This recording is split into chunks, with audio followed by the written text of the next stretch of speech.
Delhi assembly ఎన్నికల్లో BJP ఘన విజయం సాధించడంలో కొత్త సీఎం ఎవరనే దానిపై చర్చ మొదలైంది. ఆ పార్టీ ఎవరికి పగ్గాలు అప్పగిస్తుందనేది ఆసక్తికరంగా మారింది. సీనియర్ నేతకు ఇస్తుందా, లేక మహిళా నేతకు అప్పగిస్తుందా, లేదంటే అనూహ్యంగా ఏదైనా కొత్త పేరును తెరపైకి తెస్తుందా అనే చర్చ జోరుగా సాగుతుంది. ఈ క్రమంలో సీఎం రేస్ లో వీళ్లే ఉన్నారంటూ కొంతమందిపై ప్రచారం జరుగుతోంది. ముఖ్యంగా ఆప్ చీఫ్ అరవింద్ కేజ్రీవాల్ ను ఓడించిన పర్వేష్ వర్మ పేరు ప్రధానంగా వినిపిస్తుంది. ఈ నేపథ్యంలో కేంద్ర హోంమంత్రి అమిత్ షా నివాసంలో కీలక సమావేశం జరుగుతుంది. ఈ సమావేశానికి జాతీయ అధ్యక్షుడు జేపీ నడ్డా, బిఎల్ సంతోష్, జయంత్ పాండా భేటీ అయ్యారు. సీఎం ఎంపికపై సాయంత్రం బీజేపీ చీఫ్ సచ్దేవా ఆధ్వర్యంలో ప్రత్యేక సమావేశం జరగనుంది. కొత్తగా ఎన్నికైన ఎమ్మెల్యేలకు నేతలు దిశానిర్దేశం చేయనున్నారు. రైట్, ఇదే అంశానికి సంబంధించి మరిన్ని డీటెయిల్స్ మా కరెస్పాండెంట్, ఢిల్లీ కరెస్పాండెంట్ రామకృష్ణ అందిస్తారు. ఎస్ రామకృష్ణ, దీనికి సంబంధించిన డీటెయిల్స్ అండి. ఇక ఢిల్లీ ముఖ్యమంత్రి ఎంపికను వేగవంతం చేసింది బీజేపీ అధిష్టానం. మరి చాలా సంవత్సరాల తర్వాత 27 సంవత్సరాల తర్వాత ఢిల్లీ పీఠం చేజెక్కింది. ఈ నేపథ్యంలో సమర్థవంతుడైన ముఖ్యమంత్రిని ఎంపిక చేయాలని బీజేపీ భావిస్తుంది. ఇందులో భాగంగానే బీజేపీ అగ్రనేతలు సమావేశమయ్యారు. కేంద్ర హోంశాఖ మంత్రి అమిత్ షా నివాసంలో సమావేశానికి బీజేపీ జాతీయ అధ్యక్షుడు జేపీ నడ్డా, అలాగే పలువురు కీలక నేతలు హాజరయ్యారు. ఈ సమావేశం ముఖ్యమంత్రి అభ్యర్థి ఎంపికపైనే తర్జన భర్జన జరుగుతుంది. అయితే సాయంత్రం 5 గంటలకు ఎమ్మెల్యేలందరూ కూడా హాజరు కావాలంటే బీజేపీ అధిష్టానం ఆదేశించింది. ఈ నేపథ్యంలో బీజేపీ ఢిల్లీ అధ్యక్షుడు వీరేంద్ర సచ్దేవా నేతృత్వంలోని ఎమ్మెల్యేలు అందరూ కూడా సాయంత్రం 5 గంటలకు బీజేపీ అధ్యక్షుడు జేపీ నడ్డా నివాసంలో సమావేశమవుతున్నారు. అక్కడికి ప్రధానమంత్రి నరేంద్ర మోడీ, కేంద్ర హోంశాఖ మంత్రి అమిత్ షా కూడా వస్తారు. ఈ సమావేశం చాలా కీలకమైన సమావేశం. ఈ సమావేశంలో ముఖ్యమంత్రి అభ్యర్థిని ఎంపిక చేస్తారు.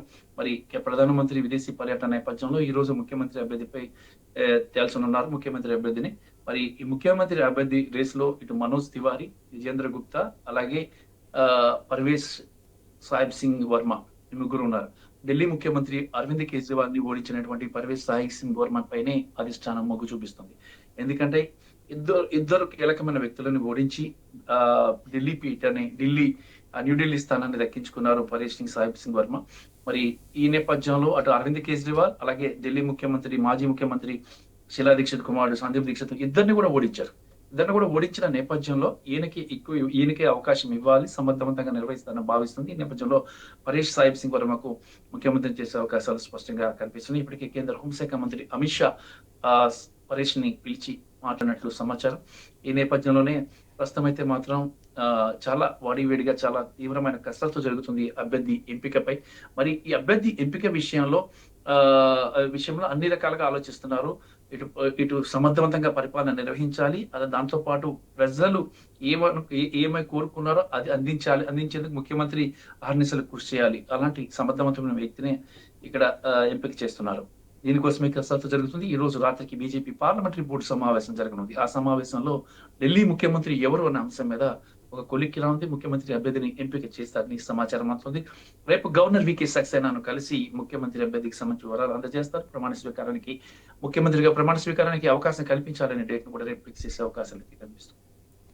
ఎస్ రామకృష్ణ, మరోపక్క మనోజ్ కానివ్వండి, విజయేంద్ర కానివ్వండి, వీరి పేర్లు కూడా సీఎం రేస్ లో ఉన్నట్లు తెలుస్తుంది. సో వీరికి సంబంధించిన వరకు ఎంత మేర ఛాన్సెస్ ఉన్నాయనుకోవచ్చు?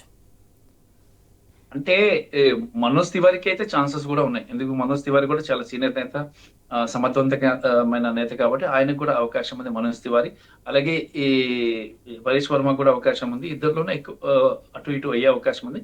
మోస్ట్ ప్రాబబ్లీ ఎక్కువగా పర్వేష్ సింగ్ వర్మకి ఇస్తారు. ఎందుకంటే ముఖ్యమంత్రి అరవింద్ కేజ్రీవాల్ ని ఓడించాలి అనేది బీజేపీ టార్గెట్. ఓడించారు, అది చాలా పెద్ద అచీవ్మెంట్ బీజేపీకి. ఢిల్లీ అంతా గెలవడం ఎంత అచీవ్మెంట్, ఢిల్లీ పీఠాన్ని అరవింద్ కేజ్రీవాల్ ని ఓడించి ఆ సీట్ ని కైవసం చేసుకో అంతకంత పెద్ద అచీవ్మెంట్.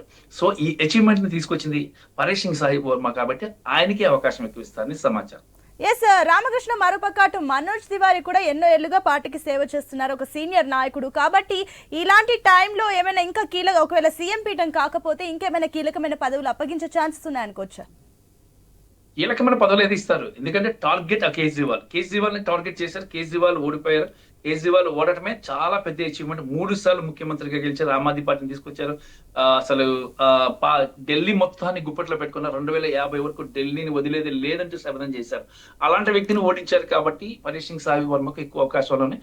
ఇక మనోజ్ తివారీ కంటే హోమ్ మినిస్టర్, ఫైనాన్స్ మినిస్టర్ ఇంకేదైనా ఇచ్చే అవకాశాలు అయితే ఉంటే, కీలకమైన శాఖలు అప్పగించే అవకాశం అయితే ఉంది. అలాగే పార్టీ కోసం కృషి చేసేటువంటి ఢిల్లీ బీజేపీ అధ్యక్షుడు వీరేంద్ర సచ్దేవాకు రాజ్యసభ సభ్యత్వం ఇచ్చే అవకాశం, ఎందుకంటే ఆయన ఎన్నికల్లో పోటీ చేయలేదు. ఎన్నికల్లో పోటీ చేయకుండా పార్టీని గెలిపించడం చాలా పెద్ద టాస్క్, చాలా మంచి టాస్క్ అని చెప్పాలి. రామకృష్ణ, మీరు చెప్పినట్లు ఎగ్జాక్ట్లీ ఆఫ్టర్ 27 years బీజేపీ ఢిల్లీలో అధికారం చేజెక్కించుకుంది కాబట్టి ఇప్పుడు వాళ్ళు ఎన్నికైన ఎమ్మెల్యేలు కూడా ఏదైతే వాళ్ళు విధులు నిర్వర్తిస్తారో అది కూడా చాలా కీలకంగా ఉండబోతుంది. కాబట్టి ఈసారి ఇప్పుడు బీజేపీలో ఏమైనా స్పెషల్ ట్రైనింగ్ ఉండబోతుందా, వారికి ఏమైనా దిశానిర్దేశం చేయబోతున్నారా కొత్తగా ఎన్నికైన ఎమ్మెల్యేలకు? ఈ రోజు సాయంత్రమే మీటింగ్ ఉంది 5 గంటలకి. ఆ 5 గంటల మీటింగ్ లో బీజేపీ అధిష్టానం వాళ్ళకు దశను నిర్దేశిస్తారు. ఎలా ముందుకు వెళ్ళాలి, ఏం చేయాలి, ఎలా వ్యవహరించాలి, ఓటింగ్ విషయంలో ఎలా వ్యవహరించాలి, తదుపరి ఎలా వ్యవహరించాలనే అంశానికి సంబంధించి వీళ్ళందరూ కూడా ఆలోచిస్తారు. సో ఈ నేపథ్యంలో వాళ్ళకి ఒక ట్రైనింగ్ కాదు, ఒక దశను నిర్దేశిస్తారు. మరి తర్వాత కొత్త ఎమ్మెల్యేలు ఎవరైనా ఉంటే వాళ్ళకి ట్రైనింగ్ కూడా అసెంబ్లీ ఇస్తుంది, అసెంబ్లీ కార్యదర్శి ఇప్పిస్తారు. మా ట్రైనింగ్ తర్వాత వాళ్ళ విధుల్లోకి వెళ్తా ఉంటారు. ఇప్పుడు బీజేపీ డబుల్ ఇంజిన్ సర్కారు అనే నినాదంతో అధికారం చేపట్టింది కాబట్టి అటు కేంద్రంలోనూ బీజేపీ ఉంది, ఇటు రాష్ట్రంలోనూ బీజేపీ ఉంది కాబట్టి ఢిల్లీ ఈసారి డబుల్ గా డెవలప్ అవుతుంది. ఇప్పటిదాకా 3 ఏళ్లలో చూడని ప్రగతిని ఇప్పుడు ఈ 3 దఫాల్లో అరవింద్ కేజ్రీవాల్ చేయని ప్రగతిని ఈ 5 ఏళ్లలో మొదటి దఫా బీజేపీ చేయడానికి నిశ్చయించి అందుకు తగ్గట్టుగా ఒక రోడ్ మ్యాప్ ను కూడా ఏర్పాటు చేసుకున్నారు. దాని ప్రకారం ముందుకు వెళ్తారు. ఢిల్లీ అభివృద్ధి అనేది జయంగా తీసుకెళ్తారు. ఓల్డ్ క్లాస్ సిటీస్ ఏవైతే ఉన్నాయో వాటికి ఈక్వల్ గా ఢిల్లీని తీర్చిదిద్దేందుకు బీజేపీ విశ్వ ప్రయత్నం చేస్తుంది. ప్రధానమంత్రి నరేంద్ర మోడీ దీనికి సంబంధించి ఒక పక్కా మాస్టర్ ప్లాన్ తో ఉన్నారని సమాచారం. Right Ramakrishna, thank you.